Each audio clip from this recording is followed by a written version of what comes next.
اس دن انسانوں کا کیا حال ہوگا؟ یومئذ یصدر الناس اشتاتا لیروا اعمالہم۔ یہاں تک کی آیتوں کی تفسیر ہو چکی تھی۔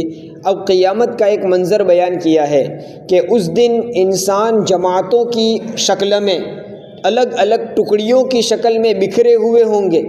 یومئذ یصدر الناس اشتاتا، بکھرے ہوئے، اپنی اپنی جماعتیں اور اپنی اپنی ٹکڑیاں بنائے ہوئے الگ الگ ہو کر بھاگ رہے ہوں گے۔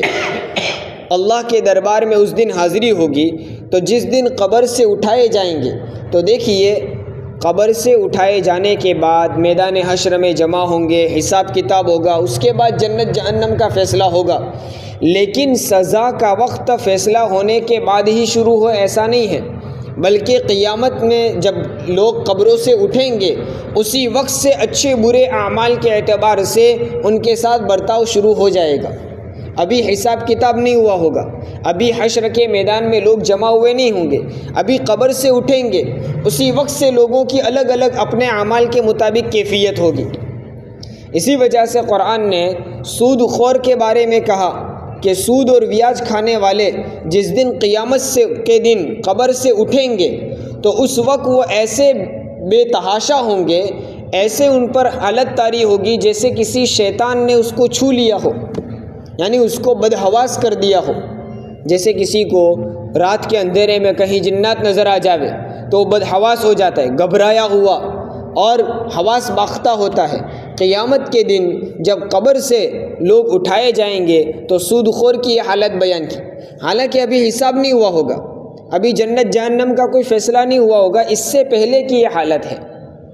تو اسی طرح اس آیت میں بھی ہے یومئذ یصدر الناس اشتاتا، لوگ الگ الگ ٹکڑیوں میں بکھرے ہوئے ہوں گے اور اپنی اپنے جیسے لوگوں کے ساتھ ہر کوئی شامل ہو جائے گا، اچھے لوگوں کے ساتھ اچھے، برے لوگوں کے ساتھ برے خود بخود شامل ہو جائیں گے، اور قبر سے اٹھ کر ہر آدمی اپنے جیسے اپنی پارٹی کے لوگوں کو تلاش کر لے گا اور اپنی جیسے لوگوں کے ساتھ وہ شامل ہو جائے گا۔ دعا کرنی چاہیے کہ اللہ تبارک و تعالیٰ جس دن ہمیں قبر سے اٹھائے اس دن ہمیں اپنے نیک بندے، انبیاء اور صلحاء کے ساتھ شامل کرے، کیونکہ جو آدمی جیسی ٹکڑی میں شامل ہوگا اسی اعتبار سے اس کا فیصلہ ہوگا، ایک اشارہ ہوگا۔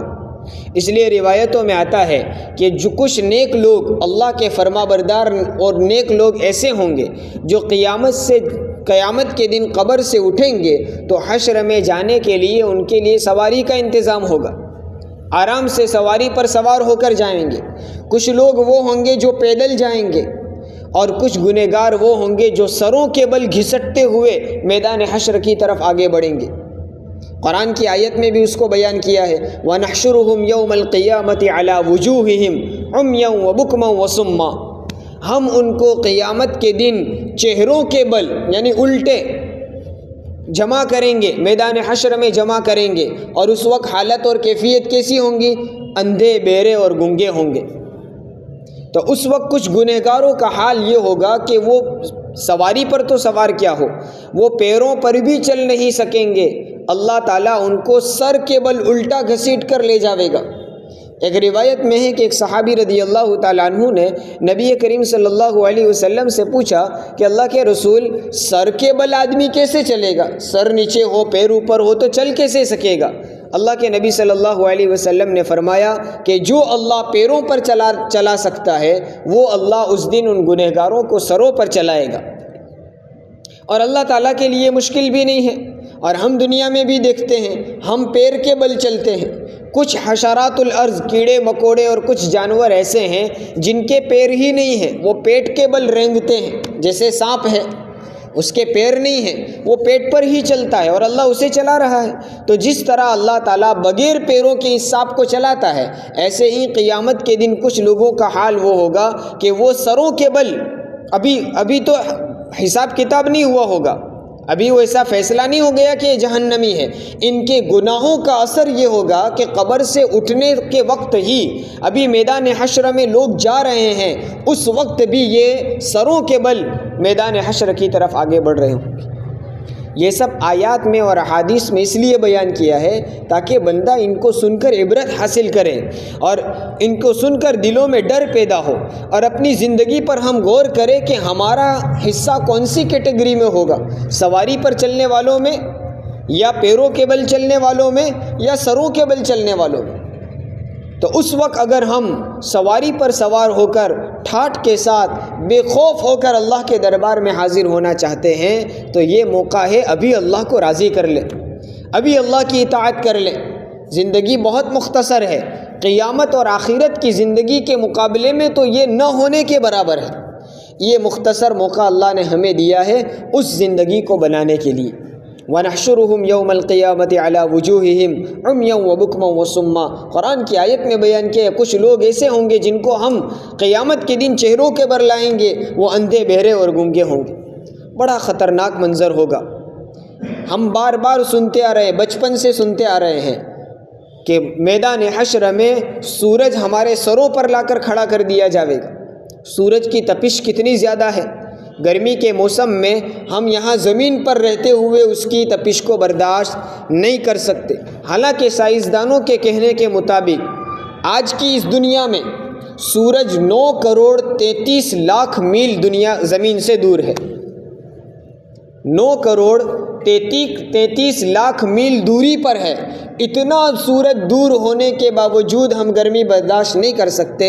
وہ قیامت کا دن جس دن ہم سورج ہمارے سروں پر لا کر رکھ دیا جائے گا، اس وقت ہمارا حال کیا ہوگا؟ بچپن سے ہم سنتے تو آ رہے ہیں کہ لوگ اپنے اپنے گناہوں کے مطابق پسینے میں سرابور ہوں گے، اور ایسا نہیں ہوگا کہ پسینہ بہتے ہی پورا دریا بن جائے گا۔ پسینہ جسم سے بہتا جائے گا اور زمین کے اندر کئی ہاتھ نیچے تک تو وہ سب پسینہ جذب ہو جائے گا۔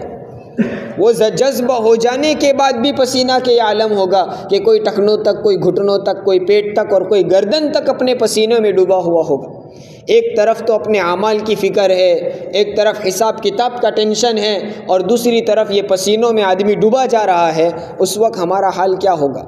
ہر آدمی کو اپنی اپنی زندگی میں غور کرنا چاہیے کہ میرے اعمال کے مطابق اور میری زندگی کے مطابق میں کیا فیصلہ کر سکتا ہوں کہ میں کتنا پسینے میں ڈوبا ہوا ہوں گا۔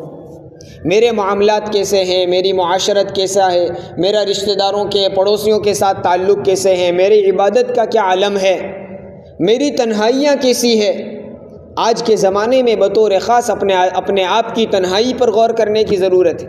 باہر کی دنیا میں تو ہر آدمی نیک بنا پھرتا ہے، لیکن اپنی تنہائی کیسی گزر رہی ہے؟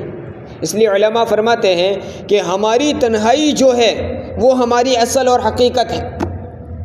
باہر کی دنیا میں تو سب نیک بنتے ہیں، میں مولوی صاحب ہوں، میں امام صاحب ہوں، میں فلاں صاحب، ہر آدمی اپنے آپ کو نیک بننے کا اظہار بھی کرتا ہے، اور لوگ دوسرے نیک سمجھتے بھی ہوں گے، لیکن اپنے نفس سے سوال کریں، اپنے دل سے سوال کریں اور اپنی تنہائی پر غور کریں کہ جب کھڑکی دروازے بند ہو اور میں تنہائی میں اکیلا ہوں، اس وقت میرے دل کی کیفیت اور اس وقت میرے اعمال اور اس وقت میرا اللہ سے کیا تعلق اور کیا رابطہ ہے، وہ جیسی حالت ہے وہ میری حقیقت اور اصل ہے۔ باقی باہر کی دنیا میں ہر آدمی نیک بن سکتا ہے۔ تو بہرحال اس وقت کی اور آخرت کی اس دن کی تیاری کرنے کی ابھی ہمارے پاس موقع ہے۔